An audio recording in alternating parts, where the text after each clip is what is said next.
Catherine Bernardo, hindi na mapalagay sa kaba na kanyang nararamdaman sa pagmamahal kay Daniel Padilla.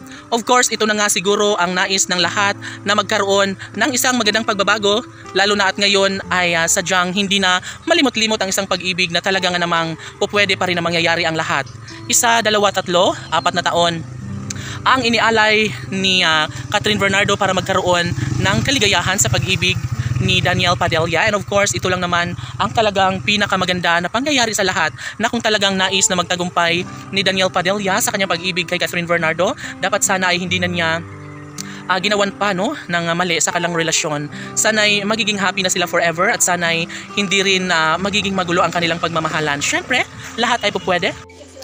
And of course, ito naman talaga ang nais ni Catherine Bernardo, na sana nga sila ay magiging forever na magkasintahan ni Daniel Padilla. And of course, hindi naman kayang tigilan pa kung ano man ang mga nasa puso ni Catherine Bernardo.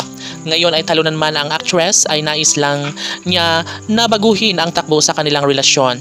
Maaaring hindi pa magiging masaya ang taong bayan dahil nga bigo ngayon si Catherine Bernardo sa kanyang pagmamahal. Mas gagawan pa ng pag-asa para mas magiging makatotohanan sana ang kanilang relasyon ni Daniel. At sa kabila ng lahat ay patuloy pa rin na nasasaktan ang puso't damdamin ni Catherine Bernardo dahil nga sa pagmamahal na binigo ni Daniel Padilla si Catherine. At ito nga ang nais na malaman ng taong bayan. Siyempre, lahat naman ay kayang tigilan, kung talagang mahal nila ang isa't isa, ay sila talaga mismo ang tunay na magkakatuluyan. So mapait man ang sinapit sa pagmamahal ni Catherine kay Daniel Padilla, at ito nga hindi kailanman mangyayari na sila ay maikasal, ay alam naman natin na kayang-kaya rin ni Catherine Bernardo na lumigaya kahit wala sa kanyang tabi si Daniel Padilla. Tanggap na ng taong bayan kung talagang hindi sila ang para sa isa't isa.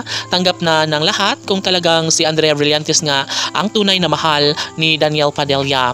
And of course, ito lang naman ang nais ng taong bayan, na sana nga ay magkaroon ng isang pagmamahalang kailanman ay si Daniel at Catherine lamang ang para sa isa't isa.